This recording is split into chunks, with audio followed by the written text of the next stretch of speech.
Master শ্রমিক, এই শ্রমিককে প্রাধান্য দিয়েছে আল্লাহ পাক। আর পৃথিবীতে সংবিধান অনুযায়ী আইন এসেছিল, সংবিধান everything ultimate Almighty decision mission best finishing file all country problem solve best finishing file.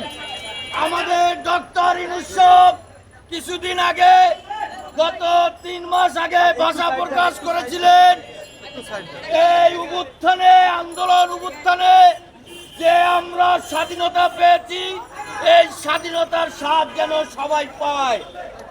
আজ বাংলাদেশের 8টি বিভাগকে, 364 জেলাকে, 68,000 গ্রাম বাংলার 16 কোটি 22 কোটি মানুষের বাবার সন্তান আমাদের ভাই বোন, তাদেরকে আলাদা করে দিয়েছেন। আমরা কে করে দিয়েছেন, কেন করে দিয়েছেন আমরা জানতে চাই। বাংলাদেশের মানুষ সূর্যোদয়ের আগে ঘুম থেকে ওঠে, সূর্য অস্তায় হয়ে যায়, মায়ের চোখ দিয়ে পানি ঝরে, বাবার মুখ অসহায় যায়।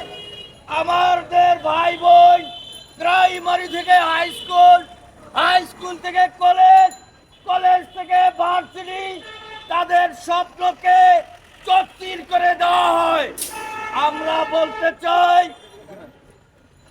শ্রমিকের অবদান ছিল কিনা?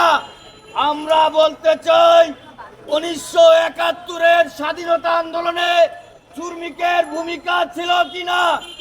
তখন তো আপনারা বলেন নাই, অর্জনে চাপিয়ে পড়ছিলেন। ব্যাখ্যা বলি, আমাদের ধর্ম ইসলাম, আমাদের ধর্মের ভিতরে বড় বলছি, আপনার যে ক্ষেত্রে মেন রোডে হাইওয়ে রোডগুলোতে যখন উঠলে অ্যাক্সিডেন্ট হয় এবং যানজটের সৃষ্টি হয়, সেই কারণে 1 কোটি প্রাইভেট কার আছে।